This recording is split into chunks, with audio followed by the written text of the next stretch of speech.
And a great big hey howdy hey to all of my goofy goobers out there. Welcome back to Animanic Commentaries with C.Auzi+D.Fanatic.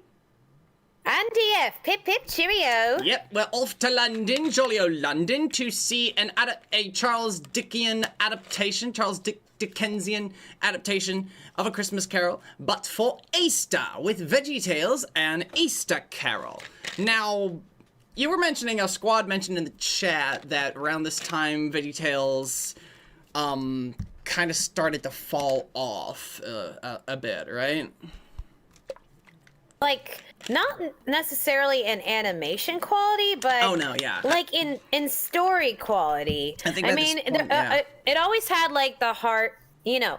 Yeah. It was of course always Christian driven. Yes, but it felt absolutely. like some point the best frame of reference I could get, like when Petunia started joining the show, I think that the messages seemed a little bit too hammered in. Maybe, yeah. Though her first appearance was in Duke and the Great Pie War. That was a pretty good one, with the Miriam story and the silly song, and then the Duke and the Great Pie War. That was pretty good. And now it's not so much her as it's not so much her specifically. It's more just so, I felt like a lot of the messages kind of felt a little too preachy, or I'm like, wait, what does this have to do with what we're talking about right now?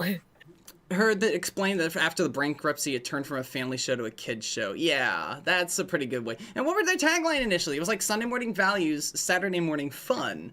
And like they kind of did, like there was a point like when they just like, I don't think they ever fully lost their comical spark, but there was a point at which where it was like, there's only so much that the style of VEGGIE-TALES can get across when it's basically a kid-safe version of Monty Python. You know, it's like, what are you gonna do from there, right?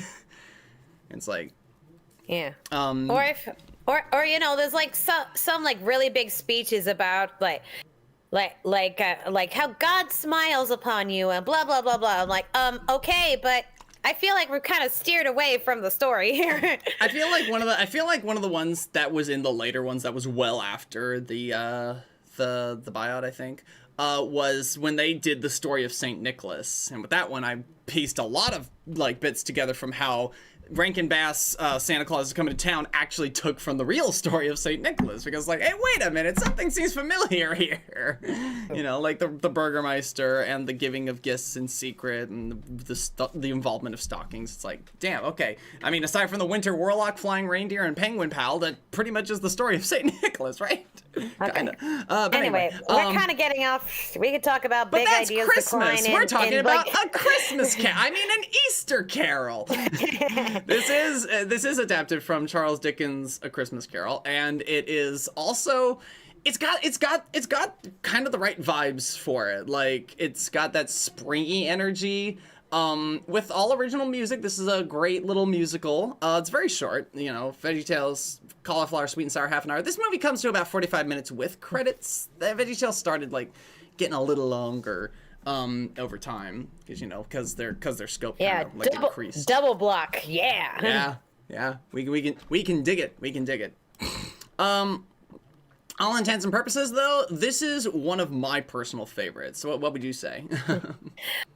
I think so too. I like it, and even if it's like see, this is where I think like the Christian message fit in here. I mean, we are talking about Easter. Oh yeah, because when you talk about the spirit of giving and Christmas, you can isolate it to Santa Claus and not get Christian at all. But with Easter, yeah, the bunnies and baskets have absolutely nothing to do with the death and resurrection at all. So this is kind of a perfect version to do their equivalent to A Christmas Carol. And speaking of Christmas, we probably will do Star of Christmas, which this is a sequel to. And is also a musical. Yeah. But we'll... Funnily enough, I watched this before I saw Star of Christmas. Me too! So you guys who haven't seen it before are going to be in the same boat as us. So... That's okay.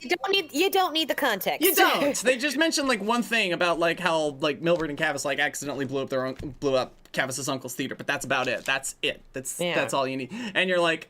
Well, not blew up, but burnt, whatever. We're gonna get into it. Everyone get set. Everyone get set for synchronization. Everyone get set for synchronization. Now get ready to synchronize. We're going to start the film. And words like film are very hard to rhyme, so I'm just gonna go ahead and stop there. So now now there were no like opening logos, no theme song. It kind of just cuts right into it. So make sure that you just have your film ready to start once you hear the music box, right? Oh yeah, I need to share it. I need to share it with you too. Yes. I'm so good at streaming, you guys. I am so good. Okay. All right. Well, anyway, let's go ahead and get started in a 3, 2, 1, go. Yes, Scribe, I can confirm. A lot of the, spring symbols in Easter were really here's Christians integrating stuff from the spring equinox into Easter in order to get to convert. If you're listening the melody in the music box in a minor key, but we are going to hear that later in relation to a music box, which I absolutely love. This is also just a nice visual. And here's our opening number. I think when I was watching this earlier, just to like, kind of piece together what I was gonna talk about. Love that like little VeggieeTales really good at that Mickey Mousing stuff, which is really great for musical theater. But it has kind of a Muppet Christmas Carol vibe, wouldn't you say? A little, yeah. A little bit. I mean, there's plenty of musical adaptations of A Christmas Carol, but like. Yeah. And yet Archibald is like the only British accent that isn't painful. Yeah. I do love that bit. So there's like a lot of personality to the townsfolk, even though the story is really not about them at all, but it works really nicely.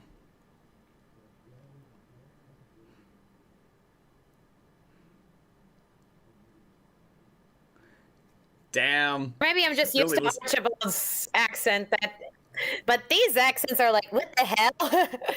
It's like Archibald actually kind of sounds like he's British, even if he's an American doing a British accent. Everyone else sounds like they're like Bert and Mary Poppins. I know that silhouette anywhere. and even Dick Van Dyke agrees that he could have done better with that accent. Yeah. Also, I love this establishment of his character. Also love Silly Lily. That's a nice little line. Just rolling her eyes. Oh, also love the line read for this, right? He's so quiet. There's nothing wrong with liking eggs, but the fact is he's like... Also love this. Yeah. When she's referring to colors with the windows shining through, it sounds like a metaphor, but then what he says, like, patience lasts, right? He's referring to the sentence that she said about colors shining through about a stained glass window, and I love that.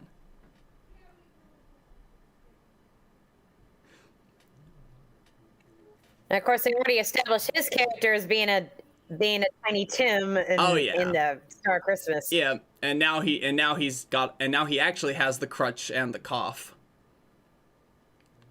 So I have to wonder, like, yeah. Well, he probably got sicker. Yeah. Of course, you really can't force anybody to come to church. Yeah. They just love doing fun little jokes like that.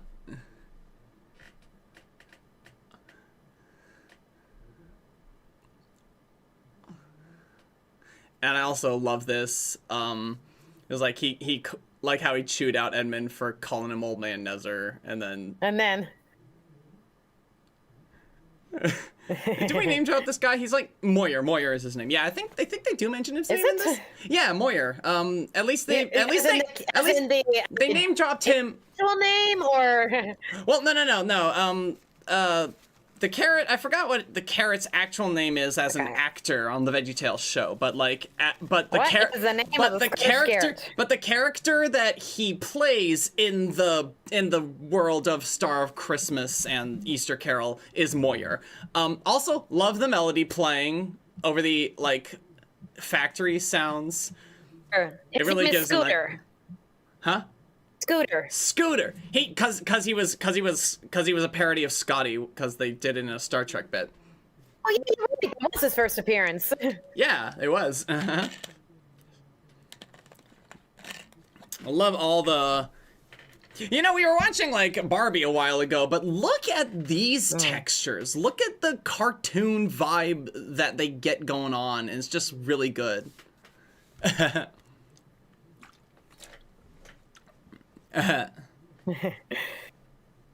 fact that we get, like, you know, this handful of voice actors for most of the characters. Yeah.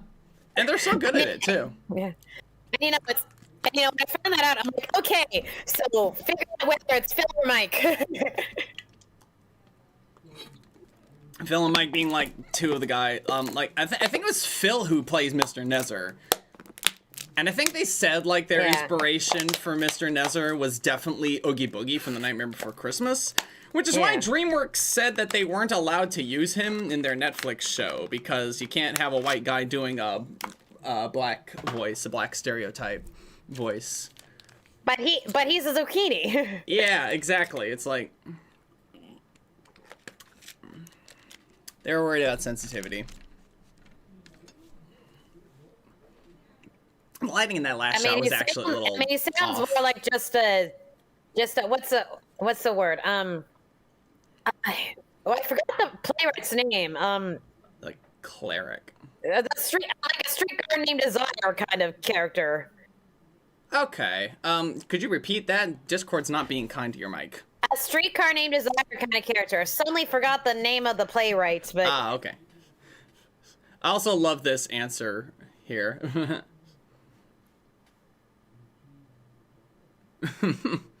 just a simple no. Tennessee Williams, a Tennessee Williams kind of character. That's what he sounds like to me. Okay.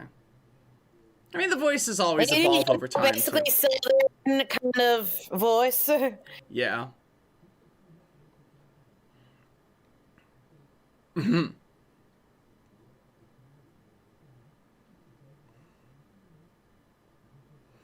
If you actually listen to Bob and Larry, or like Cavis and Millward and their voices, is one of those tricks that they do in old cartoons, is where they actually pitch up the voice in post. So.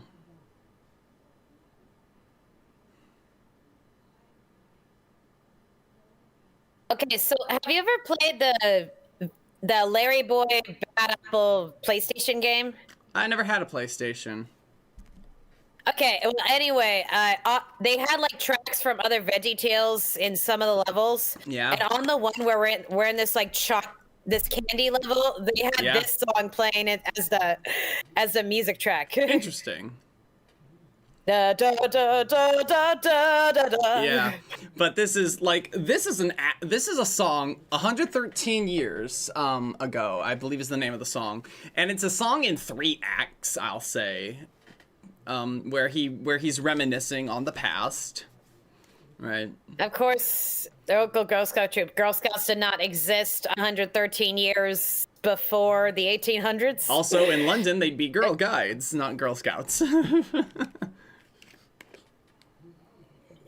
Yeah. But you know. Well, the point is that Girl Scouts are about a little over 100 years old today, so there's no way that in 2004 they would have been. No, this takes place in like 1890 something. So. Also true, yeah. The technology in the vehicles kind of give that away. Also love. If you want to go by like Charles Dickens' age. True, I guess. Yeah.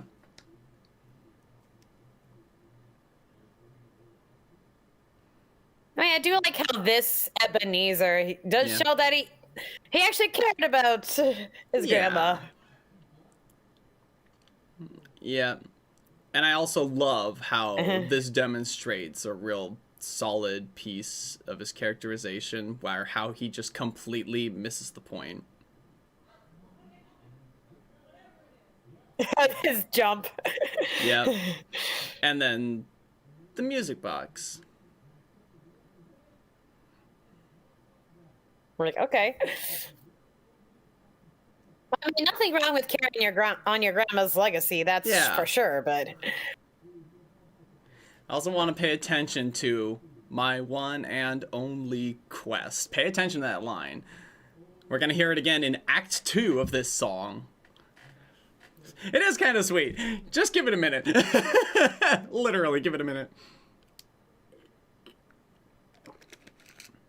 Of course, now you're just so hyper-focused on it. Yeah, so caught up. Yeah, that was a pretty good slip. Also, workaholic syndrome. Yeah. There's some good dialogue in this.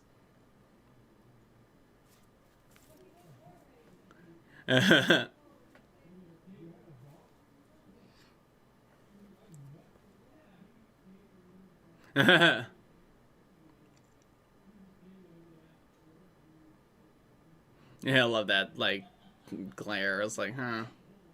A little weird. That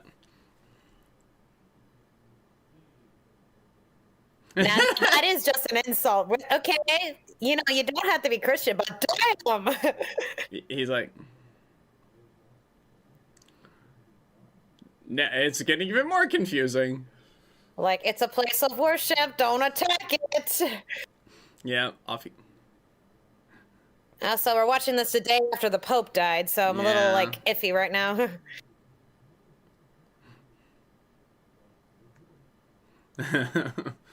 Yeah, rest in peace, Pope Francis, by the way. Yeah. This is Act 2, talking about his current plans.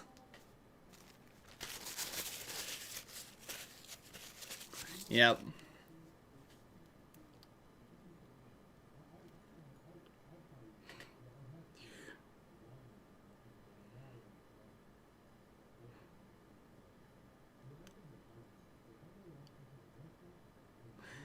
You gotta love when VeggieeTales does a few things. Wrong, yes. Yeah.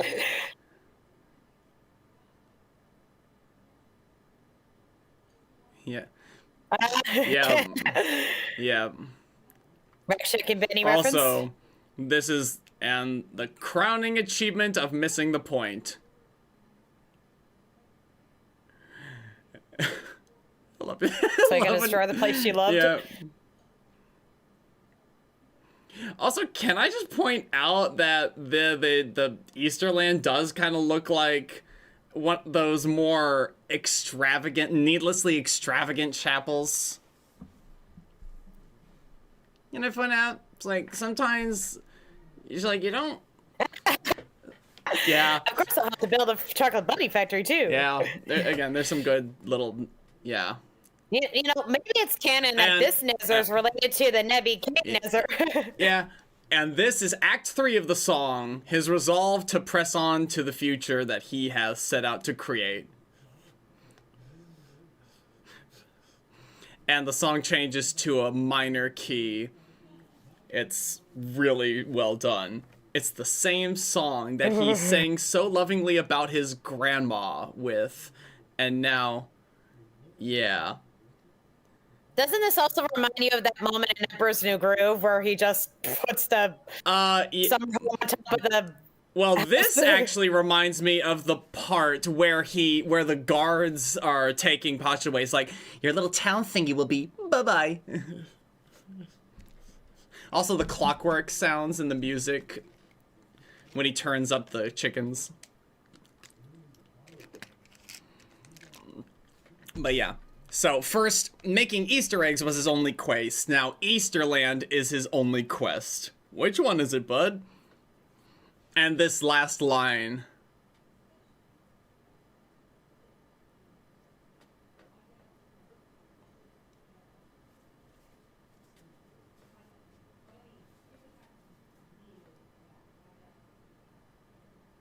Okay, whoa. Damn. Okay, so I've had my qualms with a lot of Christians nowadays, but damn, like, not the place of worship. It's just a humble little chapel. And he's about, yeah. Well. Like I'll have my qualms with individual Christians. I will not have my qualms with the church building itself. Yeah. And what it represents. Yeah. And the chicken's going all night. Yeah, again, still sad because this. I mean, you heard about the Pope, right? Yeah. I know he's a good Pope May too. God rest his soul.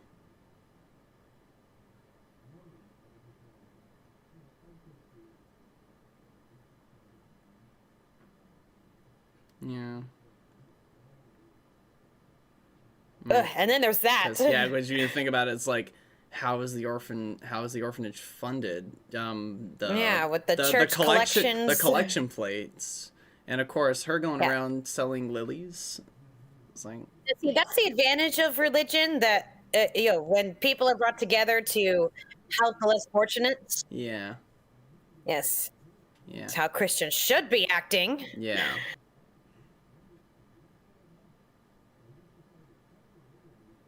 Hope, get it? Yeah.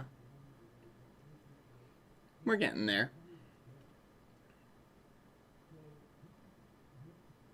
I wish I had more faith right now. In our time, in our trying time, 20 years later. Yeah. God, I'm already crying. We're only like what, 15 minutes in? Oh, I'm gonna start tearing up once we get to the when the penultimate musical number, the what do they call that? They call that like the 11th hour. Kind of a showstopper. Yep. And if we're following along, like, I guess Muppet Christmas Carol didn't give Scrooge a proper villain number. I mean, but they did, like, the opening number was kind of everyone else. They did kind of the equivalent of Belle, but for a bad guy. I think that's probably because Michael Caine wanted to like as easygoing singing as possible. I suppose so. He did get it at the end of the show. Oh, and in the middle of the movie as well. But as for here, if we're following that Muppet Christmas Carol logic, this is the part where Marley shows up and sings a little song. I do love this whole silly bit. Yeah. And I love how with very little time we're able to get an understanding of, like, yeah, how different she is from how Nezer described her earlier. Yeah. Yeah. Love all these exchanges. And her design is great with the glasses. So the glasses. The point. Yeah. And this is such a silly little song. It was like kind of characterizes her as just kind of a goof. Mr. Ebenezer. Yeah.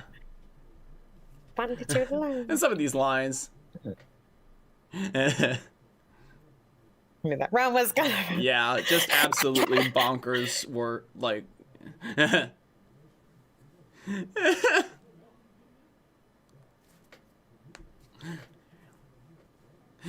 Yeah, just how many rhymes can you go with Nezer? Ebenezer. Yeah. True.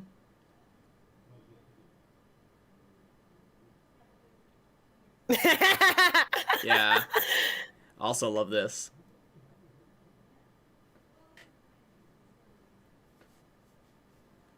The English major will not judge you.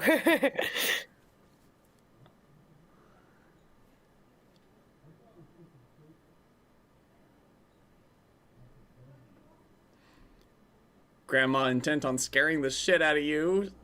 I'm gonna scare the spirit of Easter into you so hard.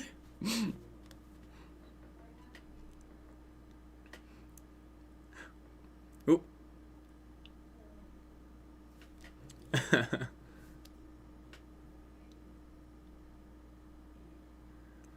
I love it when they do the facial expressions and they just shrink the pupils down to such a small size. It works so well. By the way, was I the only one who used to think that Nezer was a pickle and not a zucchini? I mean, you probably weren't the only one, but something always felt off to me about that, especially when he looked nothing like the giant pickle. Well, also, that was a giant pickle. Well, yeah, but he had way more warts and everything, so it's like a little odd. And this is also a callback to Star of Christmas. Yes, but this is for a good cause. Yeah. Yeah, it's a Robin Hood situation. Come on. Yeah. Yep. Man. Robberies in Canada be like, Sorry. Yep. Nice. And his grandma was the one who was bringing things to light.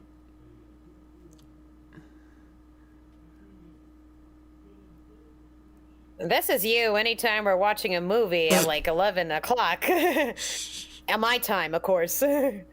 Yeah. You know what I'm talking about. Yeah.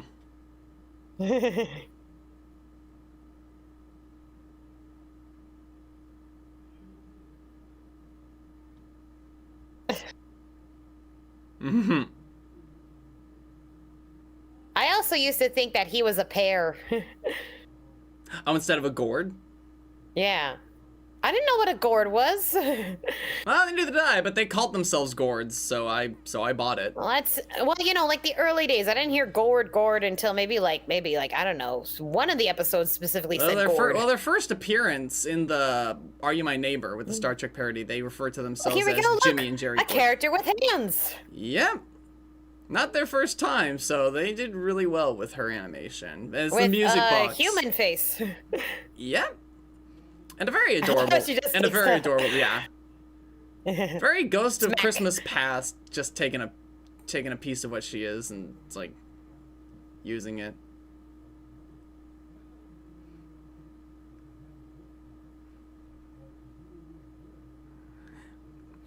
Now, supposedly, like the voice for Hope was advertised. Rebecca St. James. Rebecca St. James. I think she's Australian. Yeah, she's Australian, and also kind of a big deal in Christian circles. Like I remember them making like and featuring Rebecca St. James. Like she even had like a sticker on the box that said featuring I Rebecca think she's St. like a James. Christian singer or something. Yeah, so she was a big deal in Christian circles. So she would have been like basically essentially a Christian celebrity.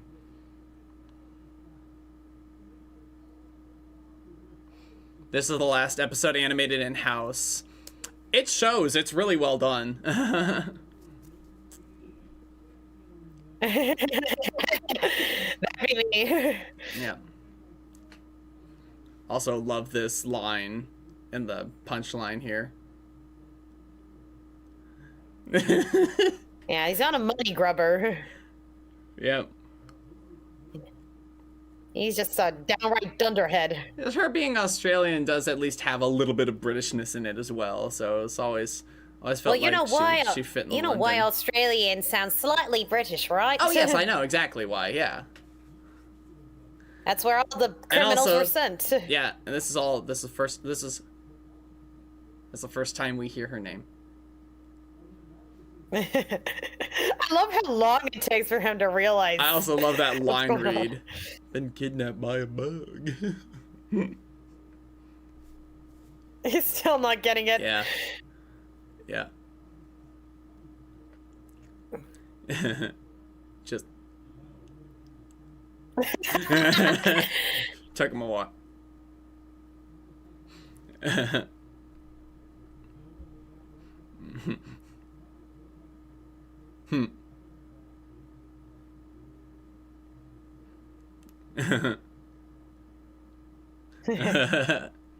I guess photographs were kind of rare at the time, so. Yeah, I mean, she had a painting of herself, you know. Or he had a painting of her commissioned, so it's like, yeah. They did have a photo album, though, so. This is why you do not give a kid an Easter basket in the middle of church. Yeah. They're gonna be distracted. Also love that they say this at the same time, really paints us, like, how... What am I saying? My mom let me play with my Barbies when in the pews. I did it quietly, though. They are. I'd have them dance along to the hymns. Yep. And he's already embraced capitalism. Sold as his Easter egg.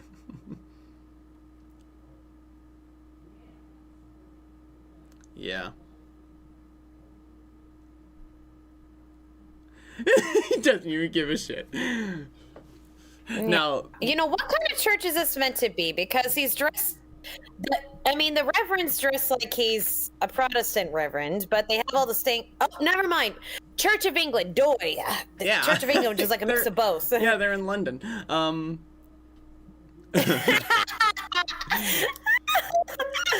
Yeah. And also, love this. We were really digging into, like, not really knowing how long it's been, but yeah.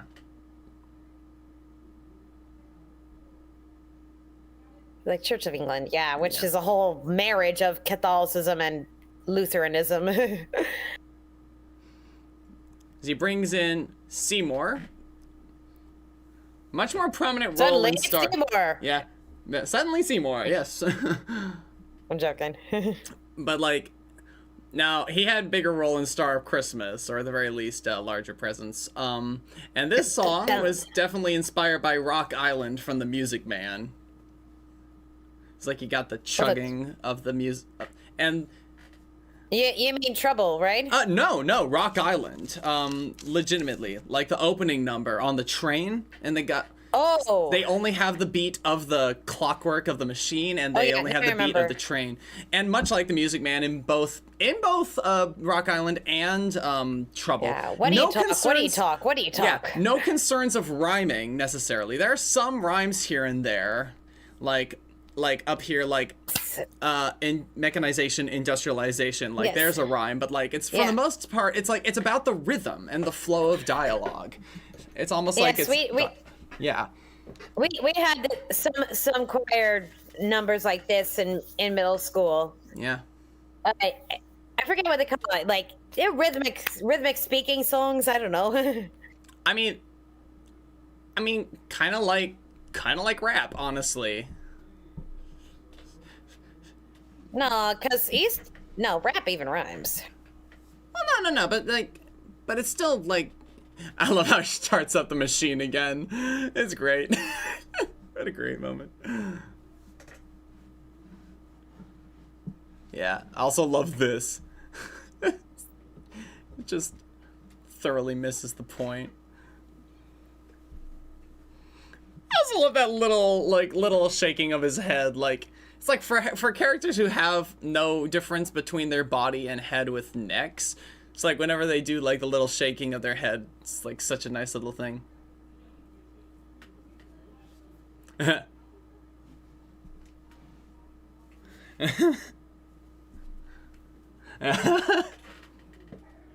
Maybe he is stingy. Well, he's also saving all his money to make the dream come true. And the chickens are supposed to he should have at least given Seymour like a cut of the profits from the Easter eggs, because he's the one who made the They're still trying to get over the wall. And here's another one of those dictionary moments. Have you seen the Arthur parody of Christmas Carol? I don't know that I have. Definitely not. Except it was birthday related. The ghost of presents past. Oh boy. As in birthday presents past. I get it. I know. I get it. There were probably a lot of fun play on words with that nonsense.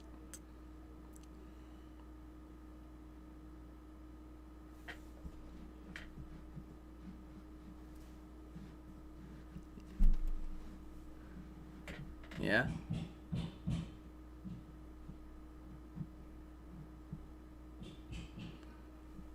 Yeah.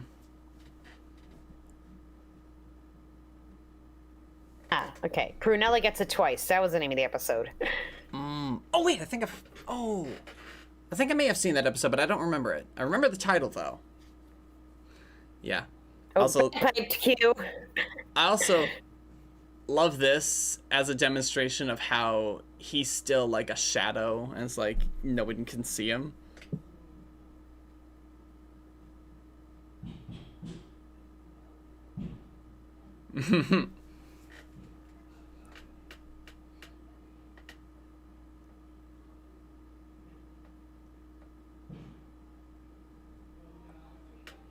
Yeah. Check it out later. I love DW Tailspins. That's the one where she talks about she does Odyssey. her version of the Odyssey, yeah. Anyway, here comes Tiny Tim, and as he observed, God bless us, Tiny everyone. Edmund. Tiny Edmund. I love Junior Asparagus and his voice actress. Like, he's just got such an adorable voice. Even when he doesn't, like, hit the notes well, he's still not a bad singer. Like, she's not a bad singer, and singing in character and doing those really high, like, young boy voice, it's like, it still sounds good, you know? It's kind of like Doofenshmirtz in a way, but, you know, for a child, you know? Well, It's you like heard Lisa. She, you know, she'll show off her singing as other characters. Oh, yeah, she will, yeah. Like, I think she was, like, the backup singers during, like, the Bunny song. It's like we were talking about, like, Rack Shack and Benny, because the Bunny Factory thing. Okay. Anyway. We're getting into the deep shit territory right now. Yeah. Oh, And here we go. And here's the song that we heard the melody for, but now in its major key. And it's simply called Hope's Song. Yes.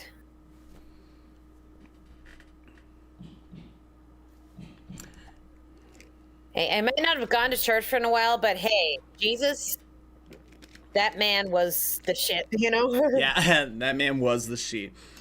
And this entire song, while obviously skipping a lot of stuff, basically covers the, chronologically, the Gospels, you know, from the birth to the death and resurrection. Well, you know, there's only so much you can cover in like 3 minutes. Oh, sure. And she does talk about a lot of the more, like, the stuff that brought people hope, right?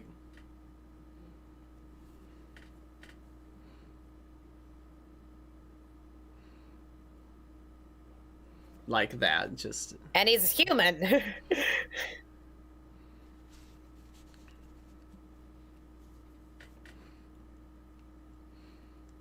This really paints, like, a really good picture of his, picture of the song being played a lot on Christian radio station. They probably wrote it with that in mind.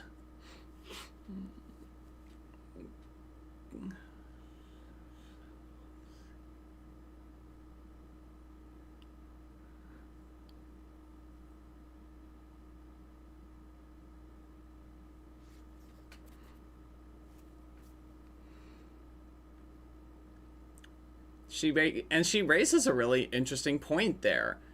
That's kind of the thing you wouldn't necessarily get from most Christian media, like, even if it's true, right? Like, you never hear that kind of angle. Even if it's just one line. So I'm just too invested in this to really say anything. Also, hate is not a sin. He hated injustice. Man was so mad he flipped over a table. That's the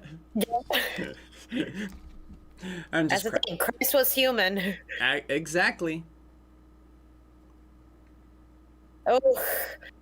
Yep. Oh, God. Absolutely. Yeah. And also, they didn't agree, so he died on a tree. Also, tried with died as well. It's like some... Yeah.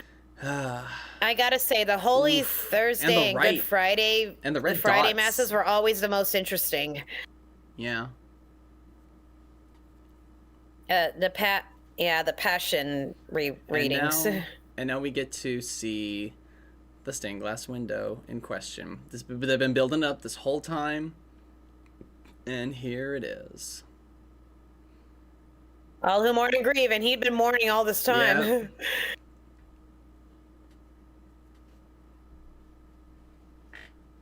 Yeah. And they even the tomb and the cross in the background too.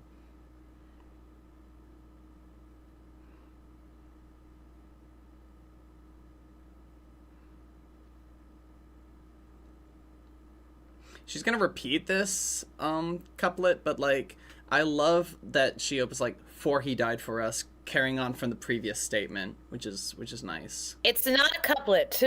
Okay, all right. Couplets rhyme.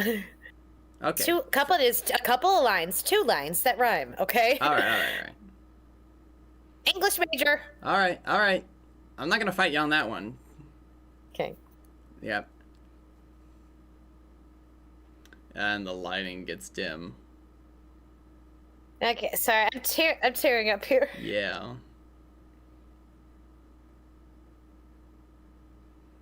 All right, Clarence.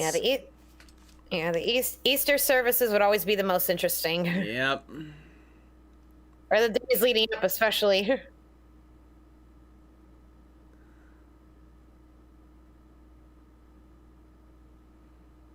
Oof, and the haze here, man.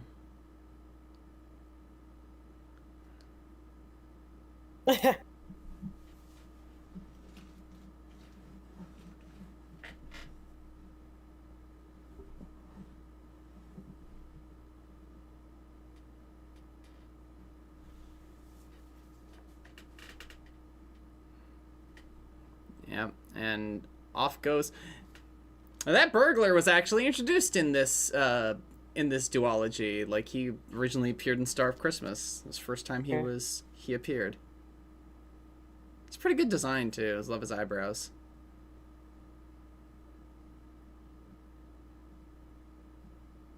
So does anyone else think there should be some kind of ghosts of a holidays visiting a certain somebody? Nah.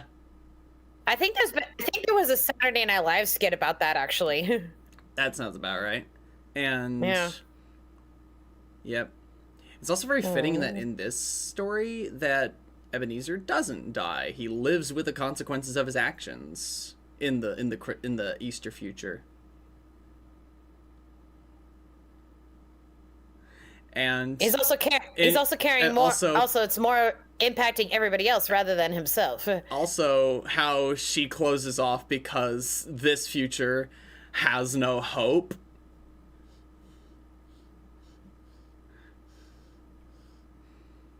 Also, love the church organ playing to the destruction of the church. Like, never really fully put that together as a kid. That's really nice choice there. And everything is as the world should be.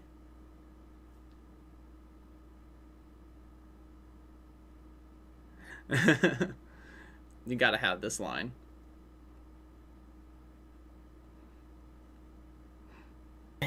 Yeah. It shouldn't be. Just a pounds. Yep. Just big old sack of money. And of course he grabs the music box. He's learned so much. And of course the chickens have been set to maximum overdrive all night. So and this is just great. One smiley face balloon.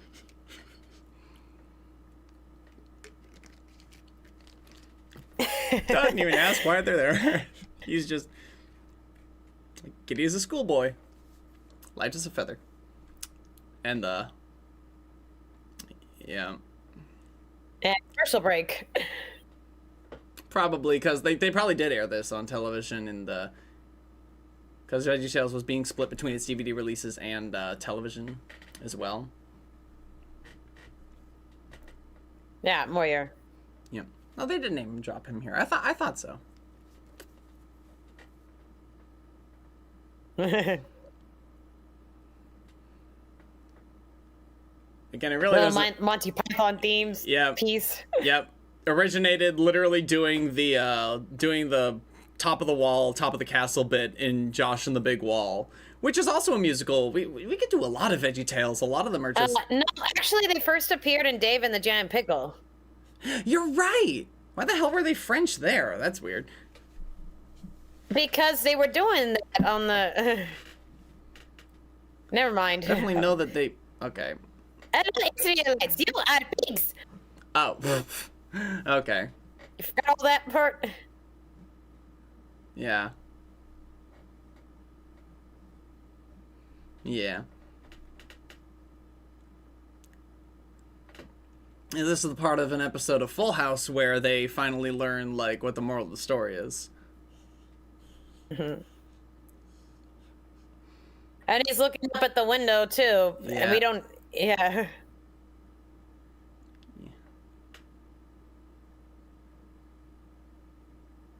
And he passes hope on to Edmund, essentially, which is really sweet. Yep. The way he says, the chickens! Yep. It's a good line read. And when he calls for call the police a lot. When he calls for the fire department, and when he says call for the fire department, you hear, like, the bell in the score, which is great. Love little touches like that. Now Dennis Asparagus says call the police a lot, it seems. He does say that quite a lot. Dad Asparagus really needs the cops around.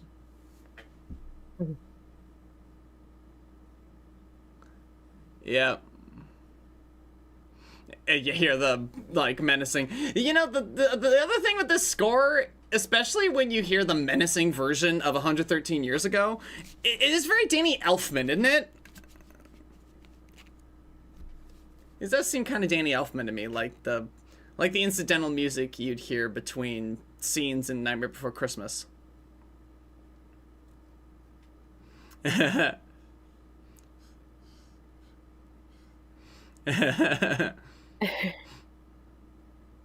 Score is like, actually, Yeah. eggs on Easter is that a can or a can't? Represent rebirth. Well, yeah, I mean, eggs. Yeah. Coming out of the tomb. Yep. That's why his grandmother gave him an empty Easter egg. It's the empty tomb. He is not here. The one you look for has risen. Uh-oh, your Messiah's in another castle. Fire exit. Yep.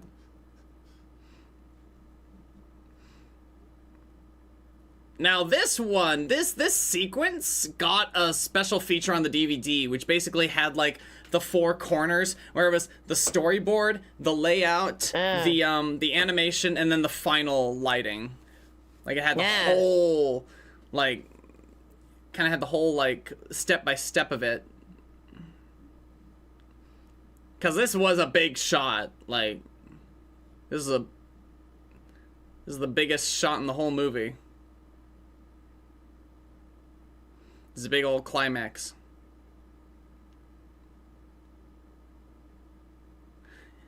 Yep.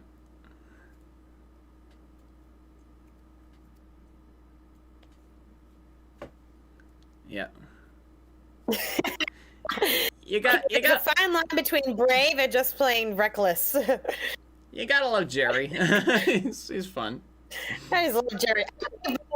Okay, buddy, you want a pizza, me? Yeah. They're getting dizzy. I always like Jerry more than Jimmy. I don't know why.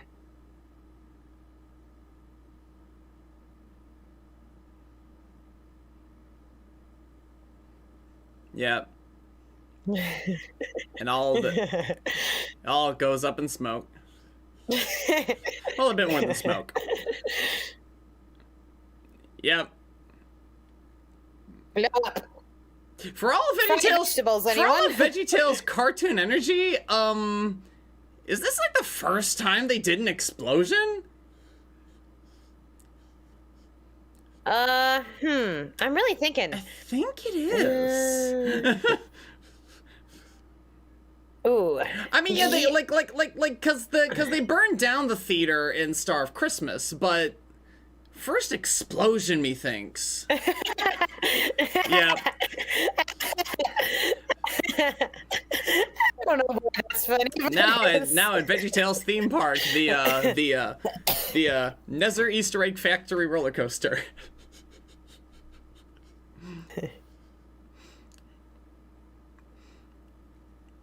And here they come. Okay, but you have to admit, that's pretty cool. Yeah, these shots, particularly that one shot back there, would be used in the theme song pretty much after this point. And he stole and that kid stole the lady's hat again.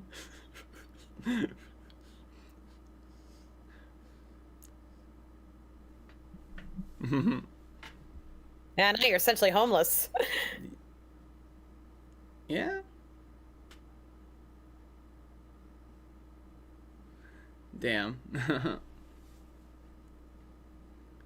First clear and intentional explosion appears to be Dave and the Giant Pickle. Huh?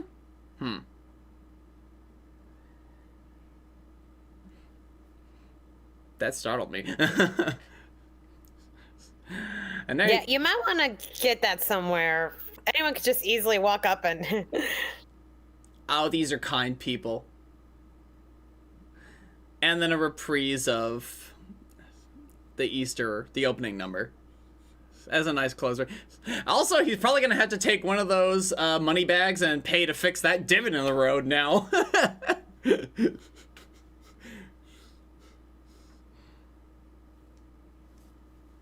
I know I see the window again. Sorry, see the window again. I was yawning.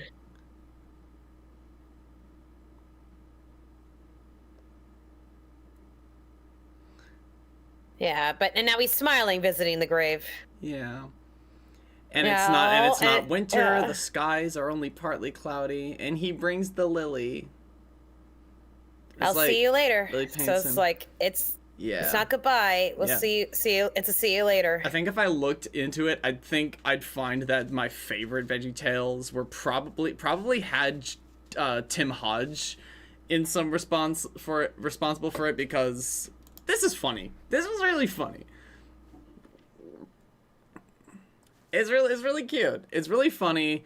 It's a well done musical for only 45 minutes, and they do it really well. VeggieTales does this very well, because they never use. And Tom Bancroft, yes, Disney animator Tom Bancroft, worked on VeggieTales for a while.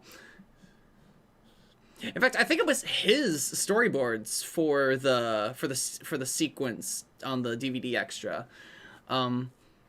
Also nice to hear the instrumentals here, but I feel like in terms of ending off the video, it's really weird because they end with the instrumental from 113 years ago, and not the friendly versions, but the scary villainous version at the end, and it's that's kind of weird. So close out this story of hope, and then hear the end credits, play the music. Didn't Jonah also have an explosion? I'm trying to think. I don't think so. There's such an entertaining presence in every episode. Yes, absolutely. Do love the... Oh, and you hear the violins for when the mother's singing. You know, I was almost gonna say, is that bagpipes for Moyer, because he's Scottish? I think it is. Maybe some kind of reed instrument, but...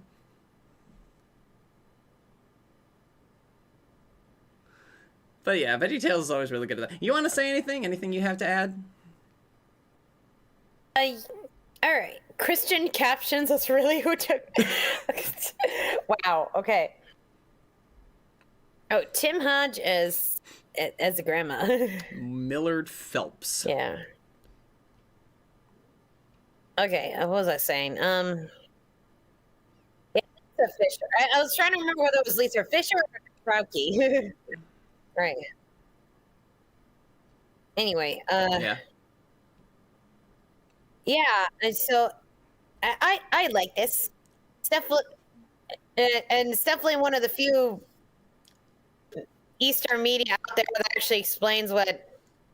Well, it makes it gives the egg vibe, but it also gives a Jesus vibe. Oh, you know? yeah. It does pretty well at doing both. Yeah, because it's kind of like using the eggs for the pastel colors of spring, and then really incorporating the... Again, why does the video end on the credits with this music? Oh yes, the hope of Easter, and here's a reminder of the man who almost took that away. Good lord, that's horrifying. And the old Big Idea logo. Yeah, nostalgia. Yeah. VeggieeTales.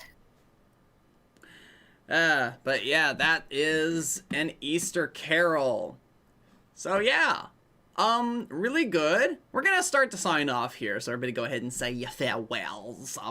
But like, yeah, I like it. The animation's really good as VeggieeTales goes. Probably some of the best animation they've done. But of course, yeah, I mean, one of the last animations they did. So, anything more to add to that? Just that I could really use some hope right now. Amen to that. All right. Until next time, when we roll back round to, what, is Earth Day today or something? Or like, something like that? I don't know. Well, anyway, because Earth Day is, around, next week we'll be talking about another story that tries to, beat down the idea of capitalism. And that's the Lorax. Yeah, gee, almost, no, I really wish someone had warned us about that. I know. At least 3 times now with that story alone. All right, well, so until next time, remember, thank you all so much for watching. If you're viewing this after the fact, thanks for joining us. Whoops. Take care, stay safe, and be kind in all that you do. Have a good day, Gov. Fairly well.